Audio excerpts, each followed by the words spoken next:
కడప జిల్లా కోడూరు పరీక్షా కేంద్రంలో పాము కలకలం రేపింది. పరీక్ష జరుగుతుండగా ఒక్కసారిగా క్లాస్ రూమ్ లోకి పాము వచ్చింది.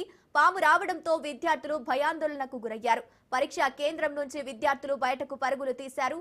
పాఠశాల సిబ్బంది పామును చంపేసి బయటపడేశారు.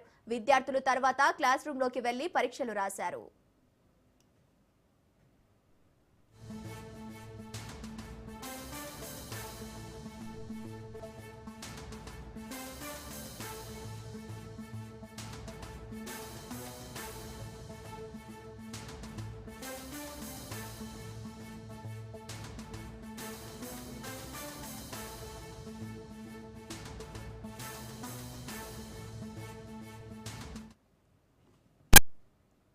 అమరావతిలో డిప్యూటీ సీఎం పవన్ కళ్యాణ్ మాట్లాడుతున్నారు.